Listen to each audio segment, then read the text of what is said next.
اللہ تعالیٰ نے سورہ یوسف جیسی کہانی اور کوئی نہیں سنائی. خود اللہ نے کہا نحن نقص علیک احسن القصص. میرے محبوب آپ کو سب سے خوبصورت کہانی سنو. سب سے خوبصورت کیا ہے؟ یوسف کی کہانی.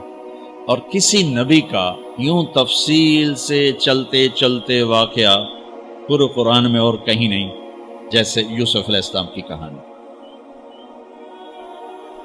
یوسف علیہ السلام کے بھائیوں کے ظلم کی وجہ سے 40 سال ان کو در بدر ہونا پڑا. 40 برس گھر سے جدا رہے. پھر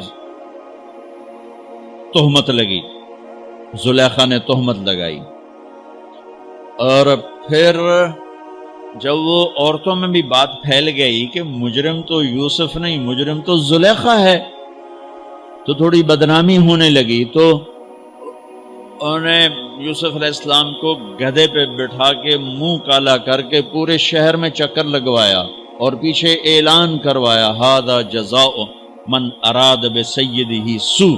جو اپنے آقا سے برائی کرے اس کی یہ جزا ہے. یہ بازار میں نبی ابن نبی ابن نبی ابن نبی گدھے پر پھرایا جا رہا ہو. پھر جیل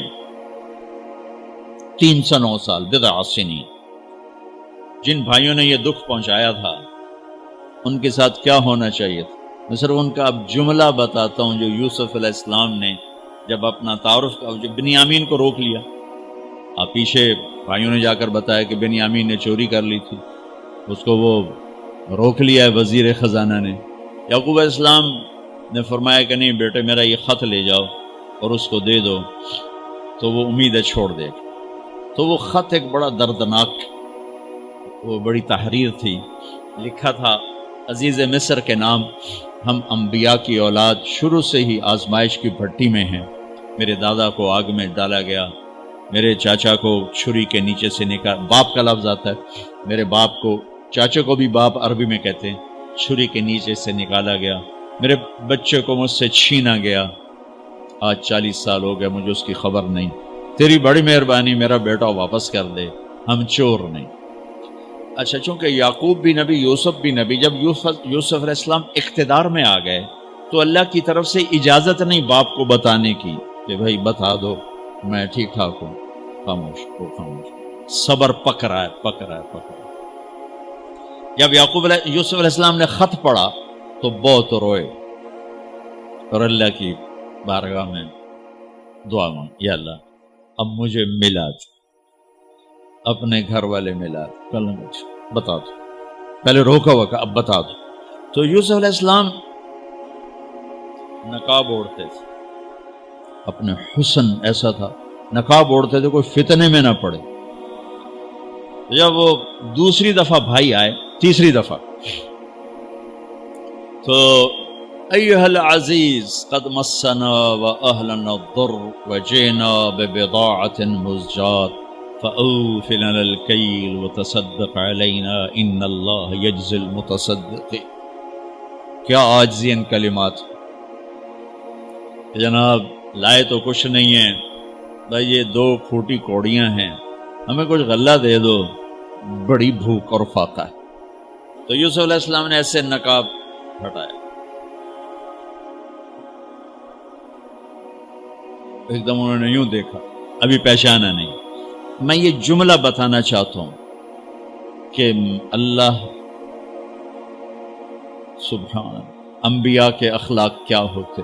مجھے کیوں سنا رہے، آپ کیوں سنا رہے کہ ہم اس کو پیچھے چلنے کی کوشش تو کریں. کیوں بد اخلاق ہو کے مرنا چاہتے، کیوں لوگوں کے دل توڑ توڑ کے اپنی قبر میں جاتے ہیں. اسے ٹوٹنے دو، اسے. اللہ اقبال کی قبر روشن کرے. تو بچا بچا کے نہ رکھ اسے، تیرا آئینہ ہے وہ آئینہ کہ شکست ہو تو عزیز تر ہے نگاہ آئینہ ساز میں. اسے ٹوٹنے دو. اس کے ٹوٹنے پر اس کی قیمت بڑی لگے گی. اس سے وہ فریادیں نکلیں گی جو عرش کو ہلا دی. جو ساز سے نکلی ہے وہ دھن سب نے سنی ہے، جو تار پہ بیتی ہے وہ کس دل کو پتا ہے. اس سے وہ نغمے نکلیں گے کہ اللہ کے عرش کو ہلا دیں گے. اپنے آپ کو توڑ دو. دوسرے کو مت ٹوٹنے دو، اپنے آپ کو توڑ دو، اپنے آپ کو توڑ دو، کہ کائنات کا اٹل قانون ہے، ٹوٹ کے چیز بنتی۔ یہ کتنی دفعہ یہ توڑا گیا، پھر اسے جوڑا گیا، پھر یہ روڈ بنا ہے۔ یہ کپڑا کتنی دفعہ کٹا پٹا اور پھر جا کر زیب تن ہوا ہے۔ هل علمتم ما فعلتم بيوسف وأخيه اذ انتم جاہلون۔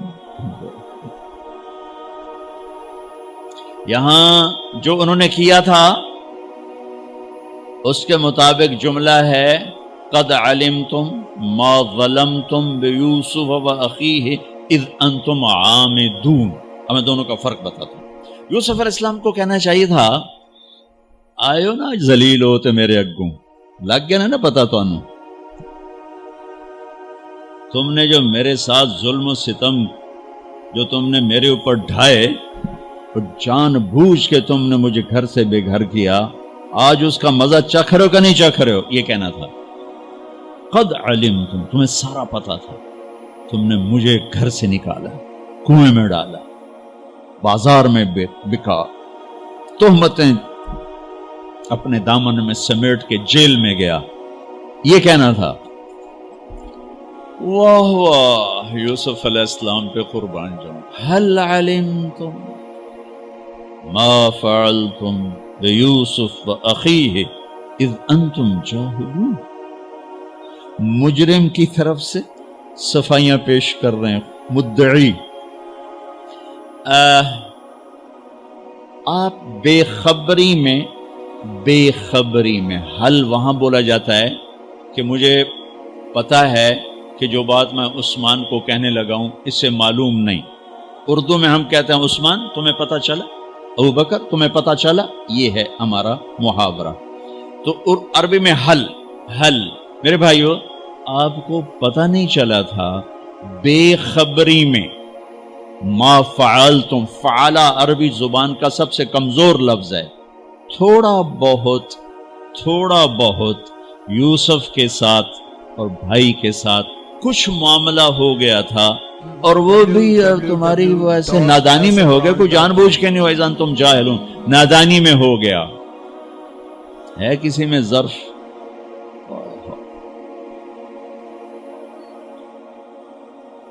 بھائیوں نے ایسے دیکھا۔ قرآن سارا ہی بڑا خوبصورت ہے، لیکن بعض مقامات پر اگر انسان کو حیرت میں گم کر دیتا۔ قرآن سارا ہی خوبصورت۔ قرآن کی سب سے خوبصورت آیت کون سی ہے؟ وَقِيلَ يَا أَرْضُ ابْلَعِي مَاءَكِ وَيَا سَمَاءُ أَقْلِعِي وَغِيضَ الْمَاءُ وَقُضِيَ الْأَمْرُ وَاسْتَوَتْ عَلَى الْجُودِيِّ وَقِيلَ بُعْدًا لِلْقَوْمِ الظَّالِمِينَ۔ یہ قرآن کی سب سے خوبصورت آیت۔ یہ لفظ بھی یہاں اپنی جگہ پہ شاہکار ہے۔ اِنَّكَ لَأَنْتَ یوسف، اِنَّكَ لَأَنْتَ یوسف۔ حیرت، خوف، شک، یقین، ڈرے ہوئے، سہمے ہوئے، آس لگائے ہوئے، خطرے میں گھرے ہوئے، تھوڑا تھوڑا پہچانتے ہوئے، تھوڑا تھوڑا انکار کرتے ہوئے، بے شمار کیفیات کو قرآن نے دو لفظوں میں اِنَّكَ، شیر حیرت میں ہے، انگلیاں اٹھ رہی ہیں، اِنَّكَ لَأَنْتَ یوسف۔ پہلے شک پھر یقین، پہلے سوال پھر جواب، پہلے خوف پھر امن، پہلے ڈر پھر اطمینان۔ اِنَّكَ لَأَنْتَ یوسف، کہیں تو ہمارے خیال میں نہیں، یقیناً آپ یوسف ہو، یوسف تو نہیں، آپ یوسف ہو۔ میں نہیں ترجمہ کر سکتا، میں محسوس کرتا ہوں کہ وہ کیا اس وقت کیفیت ہوگی، الفاظ نہیں میرے پاس۔ انا یوسف وہذا اخی، ہاں میرے بھائیو ڈرو نہیں، میں یوسف ہوں، یہ میرا بھائی ہے۔ قد من اللہ علینا، سب اللہ نے ہمارے اوپر کرم کیا ہے۔ انہ من یتق ویصبر فإن اللہ لا یضیع اجر المحسنین۔ سارے قرآن کو دو لفظوں میں اللہ نے یہاں بیان کر دیا، جو تقوی اختیار کرتا ہے، جو صبر کرتا ہے، اللہ اسے ضائع نہیں کرتا۔ تقوی کسی مرد عورت کو اللہ سے جوڑتا ہے اور صبر کسی مرد عورت کو اللہ اور اللہ کے بندوں سے جوڑ دیتا ہے، جڑ جاتا ہے۔ پورا اسلام 2 صفتوں میں بیان کر دیا، وہی صبر کو میں کہہ رہا ہوں، صبر، معاف کرنا، درگزر کرنا، یہ مکمل اسلام کی تصویر ہے۔ اس میں ایک فریضہ حج ہے، اللہ آپ کا ہمارا سفر قبول فرمائے، مبارک کرے۔ ہر فرض کا بدل موجود ہے۔ ابھی ظہر کی نماز پڑھی جائے گی، کل کی ظہر موجود ہے، عصر پڑھی جائے گی، آگے عصر موجود ہے۔ آج کی ظہر میں کوتاہی ہو گئی، کل کی ظہر میں کوشش کرنے کا موقع موجود ہے۔ اس سال کے روزے میں کوتاہی ہو گئی، اگر زندگی باقی رہی تو اگلے سال کے روزے میں اس کے ازالے کی شکل موجود ہے۔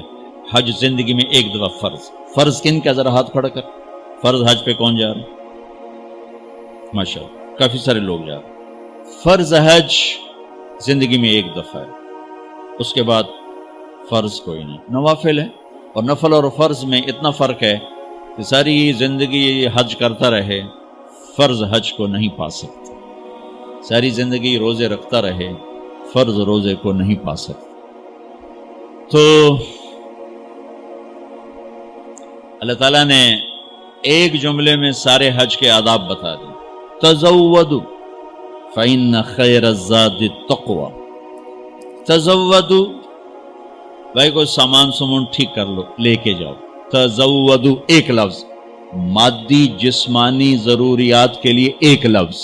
ہاں بھائی پاسپورٹ دیکھ لو، ٹکٹ دیکھ لو، اور اپنا پیسے دیکھ لو، سامان دیکھ لو، اور آگے عثمان تمہارے لیے ہے بھائی، تو ایس ہوٹل جا، تو ایدے جا، تو ایدے جا، اے کھا لو، اے پی لو، اے کھا لو، اے پی لو، ٹھیک ہے؟ اس کے لیے ایک لفظ، تزودوا، تزودوا۔ اور تمہارا تو حج بھی مہنگا ہے، لہذا تسی ذرا چوکھے ہی احتیاط کرو گے، دائیں پیسے بھی بوڑھا ہو تو ٹائم بھی برباد کر کے آ جاؤ، وہ نوے ہر شے گئی۔ تو میرا اللہ مادی ساز و سامان وہ بھی لے کے جانا ہوتا ہے، اس کے لیے کہتا ہے تزودوا، ایک لفظ، ایک لفظ، ابے لے لو سامان سمون لے لو۔ پھر آگے جو اصل حج کا سامان ہے اس کے لیے پورا جملہ بولتا ہے، پورا جملہ کا ایک سامان میں تمہیں اپنی طرف سے بتاتا ہوں، کیا لینا ہے کچھ نہیں بتایا۔ پہلے تو آٹا بھی جاتا تھا، ہماری تائی مرحومہ وہ 67-68 میں حج پر گئیں، قافلہ کٹھا، سارے ذمہ دار کٹھے، سارے خاندان کٹھے، بوریاں آٹے دیاں، بوریاں چاولوں دیاں، پیپے گھیو دے، بری جہاز پہ جانا، پورا ٹرک دا سامان ساڈی تائی دے نال ہوئے، ایک چاچا آئی، ایک تائی آئی، 2-4 بندے ساڈے خاندان دے آن، پورے ٹرک دا سامان نال جاندہ پہ۔ اس کے لیے ایک لفظ ہے تزودوا، لیکن اللہ نے کچھ نہیں بتا کیا لے کے جانا کیا نہیں لے کے جانا، تو تم آپ پہ سمجھے کہ ایک سامان میں تمہیں بتا رہا ہوں وہ تمہارے ذہن میں نہیں، لہذا وہ غور سے سنو۔ تزودوا، ابے کو لے لو سامان، پھر آگے کہا جو میں بتانے لگا ہوں اگر وہ ساتھ نہ ہو تو سارا حج زیرو ہو جائے، اگر وہ ساتھ ہے تو سارا حج پورا ہو جائے گا۔ وہ کیا ہے؟ فَإِنَّ خَيْرَ الزَّادِ التَّقْوَىٰ۔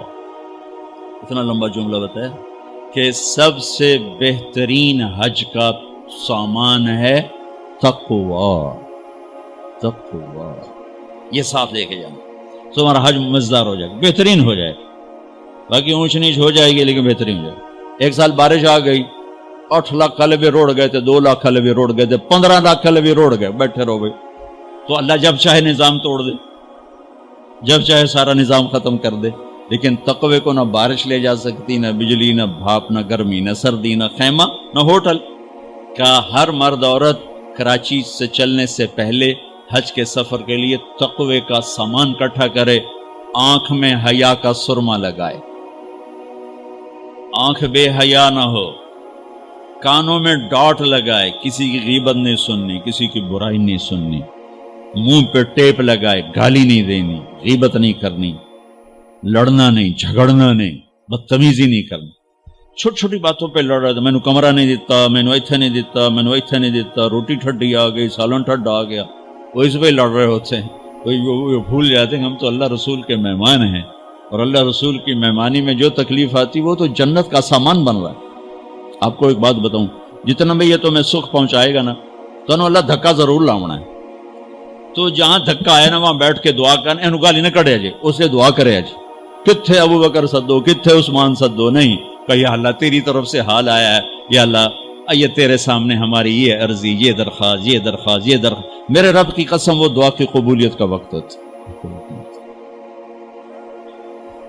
92 کا حج میں نے کیا تھا، جدے والے بڑا وی آئی پی حج کراتے تھے اس وقت، لیکن ہماری بس جو پھنسی رش میں تو 32 گھنٹے بس میں گزار کے ہم بس پہ چڑھے اور بس سے ہی واپس میں نہ پہنچے، نہ ہمیں عرفات کا میدان ملا، نہ ہمیں خیمہ ملا، نہ کچھ کھانے کو ملا، نہ کچھ پینے کو ملا۔ جون کے مہینے کا حج تھا، جون کے مہینے، 2 عورتیں اس میں بے ہوش ہوئیں پیاس کی شدت کی وجہ سے۔ تو اللہ نہ کرے کہ ایسا ہو، میں یہ بتا رہا ہوں کہ جب اللہ سے آسانی، ابھی سے 2 نفل پڑھو، یا اللہ آسانی کرنا، یا اللہ آسانی کرنا، یا اللہ آسانی کرنا۔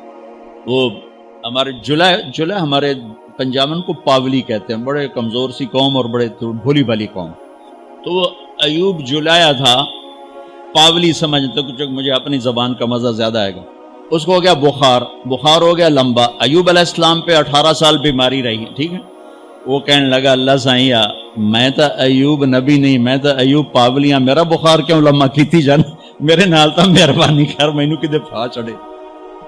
تو تم سب کہنا یا اللہ ہم تو ایوب جو لاہے ہیں، ایوب نبی نہیں ہے، آسانیاں کر یا اللہ، آسانیاں کر یا اللہ، برگر بھی کھواتے حج بھی کرا، آئس کریم بھی کھواتے حج بھی کرا۔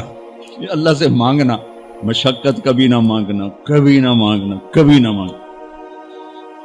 میرے والد صاحب رحمت اللہ علیہ ڈیرے میں بیٹھے ہوئے تھے، لہر میں آ گئے، اللہ سائیں آپ بخار دے میں آ توڑے گناہ تو معاف ہونا، راتی 104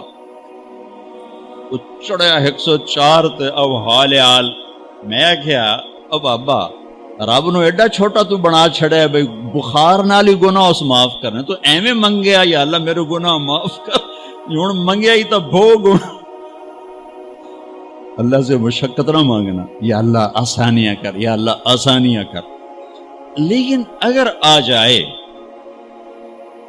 ہاتھ اٹھا لے، وہی عرفات ہوگا، وہی مزدلفہ ہوگا، وہی مینا ہوگا، چاہے مکے میں آئے، چاہے مکے اور مدینے کے سفر میں آئے، چاہے ایئرپورٹ پر آئے، جدے میں آئے، جہاں بھی آئے، ناگواری مشقت، ہاتھ اٹھا سیدھی جائیں گی دعائیں اللہ کے عرش، کیونکہ اب اللہ کے مہمان بن چکے، اور آپ کو پروٹوکول افسر، آپ کا استقبال کرنے والے لاکھوں کروڑوں فرشتے ہیں جو آسمان سے اتریں گے، اور آپ کے لیے خصوصی طور پر استقبالیہ میں ابراہیم علیہ السلام کو اللہ نے کھڑا کیا قیامت تک۔ کیا کہا ہے؟ اذن فی الناس بالحج یاتوک رجالا وعلی کل ضامر یاتین من کل فج عمیق۔ ابراہیم اذان دے، آواز لگا حج کی، لوگ حج پر آئیں گے تیرے پاس، یا تو کا، ابراہیم علیہ السلام کو گئے ہوئے 4000 سال ہو چکے ہیں، اللہ کہہ رہے ہیں تیرے پاس آئیں گے، تیرے پاس آئیں گے، تو میری طرف سے میرے مہمانوں کا استقبالیہ بنے گا، استقبال کر میرے مہمانوں کا۔ لہٰذا یہ سفر بہت مبارک ہے، اس میں لڑائی نہیں کرنی، جگہ پہ نہیں لڑنا، کمروں پہ نہیں لڑنا، کھانے پہ نہیں لڑنا، جو آ جائے اسے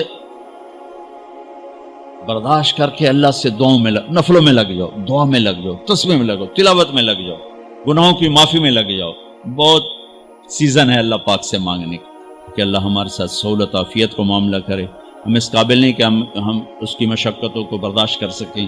اللہ آپ کا یہ سفر قبول فرمائے، جانے سے پہلے سب کو معاف کر کے جائیں، دلوں کو صاف کر کے جائیں، اپنے معاملات کو صاف کر کے جائیں، تاکہ اللہ بھی ہمارا معاملہ صاف کر دے کہ ایک عرفات کا دن ایسا ہے جس میں میرے نبی کا فرمان ہے کہ اللہ تعالیٰ فرماتے ہیں میرا بندہ جتنے گناہ لے کر آ، جتنے بارش کے قطرے، جتنے ریت کے ذرے، جتنے درختوں کے پتے اور جتنے گردش ایام میں بننے والے دن اور رات ہیں ان کے گھڑی اور گھنٹے، آج اتنے بھی گناہ لائے گا تو ایک بول پہ معاف کروں گا، جاؤ معاف، جاؤ معاف، جاؤ معاف۔ تو حج کا سفر بہت مبارک، بہت خوبصورت ہے۔ اللہ تعالیٰ آپ کے لیے، ہمارے لیے اسے ہماری نجات کا ذریعہ بنائے، قبولیت کا ذریعہ بنائے، جن کا فرض ہے اللہ تعالیٰ فریضہ کی ادائیگی کی شکل پیدا فرمائے، جو نفلی طور پر جا رہے ہیں تو اللہ کو پسند ہے اس کے گھر بار بار آنا۔ تابعوا بین الحج والعمرہ، حج اور عمرہ بار بار کرو، بار بار کرو۔ فإنہما ینفیان الفقر والنفاق، بار بار حج اور عمرہ تمہارے نفاق کو بھی دور کرتا ہے تو تمہارے فقر کو بھی دور کرتا ہے۔ اللہ کے گھر کی حاضری جتنی دفعہ نصیب ہو مانگتے رہو، جاتے رہو۔ اللہ تعالیٰ آپ کا یہ ہمارا سفر قبول فرمائے۔ بس اس کی ذرا احتیاط ہو کہ زبان، آنکھ، کان یہ سب تقوی میں آ جائیں اور دل تقوی میں آ جائے تو انشاءاللہ یہ سفر بہت خوبصورت ہوگا۔ اور جب اللہ تعالیٰ آپ کو موقع دے واپس آ کر تبلیغ میں آپ وقت ضرور لگائیں، یہ بہت خوبصورت محنت ہے، آپ جائیں گے آپ کو بہت فائدہ ہوگا، بہت فائدہ ہوگا۔ اللہ ہم کو عمل کی توفیق بخشے۔ السلام علیکم۔ اللہ تعالیٰ نے سورہ یوسف جیسی کہانی اور کوئی نہیں سنائی، خود اللہ نے کہا نحن نقص علیک احسن القصص، میرے محبوب آپ کو سب سے خوبصورت کہانی سنو، سب سے خوبصورت کیا ہے؟ یوسف کی کہانی۔ اور کسی نبی کا یوں تفصیل سے چلتے چلتے واقعہ پورے قرآن میں اور کہیں نہیں جیسے یوسف علیہ السلام کی کہانی۔ یوسف علیہ السلام کے بھائیوں کے ظلم کی وجہ سے 40 سال ان کو در بدر ہونا پڑا، 40 برس گھر سے جدا رہے۔ پھر تہمت لگی، زلیخا نے تہمت لگائی، اور پھر جب وہ عورتوں میں بھی بات پھیل گئی کہ مجرم تو یوسف نہیں، مجرم تو زلیخا ہے، تو تھوڑی بدنامی ہونے لگی، تو انہوں نے یوسف علیہ السلام کو گدھے پہ بٹھا کے منہ کالا کر کے پورے شہر میں چکر لگوایا اور پیچھے اعلان کروایا ھذا جزاء من اراد بسیدہ سوء، جو اپنے آقا سے برائی کرے اس کی یہ جزا ہے۔ یہ بازار میں نبی ابن نبی ابن نبی ابن نبی گدھے پر پھرایا جا رہا ہو، پھر جیل 309 سال، بضع سنین۔ جن بھائیوں نے یہ دکھ پہنچایا تھا ان کے ساتھ کیا ہونا چاہیے تھا، میں صرف ان کا اب جملہ بتاتا ہوں جو یوسف علیہ السلام نے جب اپنا تعارف جب بنیامین کو روک لیا، آپ پیچھے بھائیوں نے جا کر بتایا کہ بنیامین نے چوری کر لی تھی، اس کو وہ روک لیا ہے وزیر خزانہ نے۔ یعقوب علیہ السلام نے فرمایا کہ نہیں بیٹے میرا یہ خط لے جاؤ اور اس کو دے دو تو وہ امید ہے چھوڑ دے۔